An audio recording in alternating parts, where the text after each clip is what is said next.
Hello everyone, welcome back to our channel Little Chef and Mom. तर आज ही जी कढईमध्ये भाजी उकळती आहे ना, ती भाजी एकदम सोपी आणि साधी आहे. ती आम्ही अशा वेळेला करत असतो की समजा आता आपल्याला कुठेतरी 4-5 दिवस ट्रिपला जायचं आहे किंवा आपण 4-5 दिवस कुठून तरी प्रवास करून आलो आहे. तर अशा वेळेला आपलं फ्रीज रिकामं असतं, त्याच्यामध्ये जास्त व्हेजिटेबल आपण ठेवत नाही जायचं असेल तर. आणि जाऊन आलो असेल तर आपल्याकडं ऑलरेडी फ्रीज आपला रिकामा असतो. काय बाजार वगैरे आपण लगेच तर करत नाही. अशा वेळेला आपल्या घरामध्ये बटाटे असतात, कारण की ते बऱ्याचशा दिवस टिकतात. तर घाईच्या वेळेला वेळ मारून नेण्यासाठी खरं तर ही भाजी आम्ही करत असतो. अदरवाईज बटाट्यांच्या चकत्या किंवा बटाट्यांची इतर रेसिपीज तर आपल्याला सगळ्यांनाच माहिती आहे की मुलांना किती आवडतात. पण ही घाईच्या वेळेत आणि जास्त मेंबर असताना करायची भाजी आहे. अर्थात आज आम्ही ही दोघा-तिघांपुरतीच करतो आहे, त्यामुळे मी थोड्या प्रमाणावर दाखवते. पण हीच भाजी जास्त प्रमाणावर करायची असेल तर याचं कढण इतकं छान लागतं. तर इथे मी टोमॅटो होता माझा अर्धा उरला होता एका भाजीचा खरं तर, म्हणून मी तो घेतला आहे. अदरवाईज या भाजीमध्ये टोमॅटो पण मी घालत नाही. आणि जिरे मोहरीची साधी फोडणी दिली. त्याच्यावरती आपल्याला लसूण ठेचून घ्यायचा कोथिंबिरीसोबत. कोथिंबीर पण असली घरात तर ठीक, नसेल तर नसली तरीही चालते या भाजीला. भाजी फक्त लसूण आणि बटाट्यावरती जरी केली तरी पण त्याचं कढण छान लागतं. अगदी त्याच्याबरोबर गरमागरम पोळी खायची किंवा भातसुद्धा छान लागतो.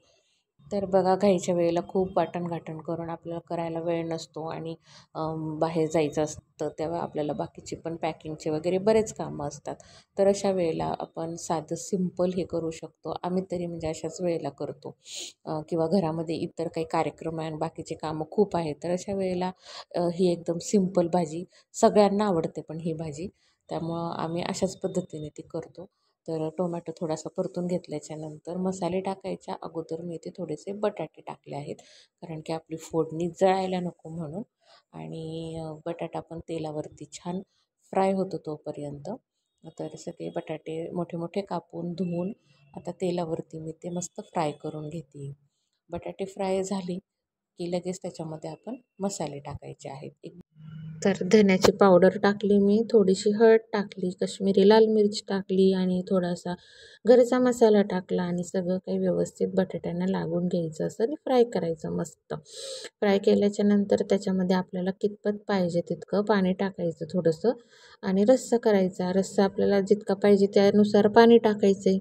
आता मी इथं थोडंसं मला जास्त भाजी नव्हती करायची, त्याच्यामुळं थोडा रस्सा केला आणि झाकण ठेवून थोडासा बटाटा शिजवून घेतला. बटाटा शिजल्याच्या नंतर बारीक गॅसवरती आपल्याला त्याच्यामध्ये लगेच 2 चमचे मी इथे शेंगदाण्याचा कूट टाकला. आता कूट अगदी थोडासा टाकायचा, आपल्या भाजीच्या क्वांटिटीच्या मानाने कूट अगदी थोडा टाकलेला आहे. तर जास्त असं घट्ट वगैरे काय याचा रस्सा करायचा नाही, हे कढण पातळच छान लागतं. तर मस्त बटाटा शिजलाय चेक करून घेतला आपण आणि कोथिंबीर टाकून आता त्याला मस्त सर्व करून घेतलं. तर बघा एकदम सोपी छान अशी सिंपल गरिबाची भाजी एकदम छान झाली आणि दिसती पण एकदम बघा एकदम अशी साधी सोपी आणि साधी सिंपल दिसते ही भाजी, पण चवीला लतून लागते. तर व्हिडिओ आवडला असेल तर लाईक करा. थँक्यू.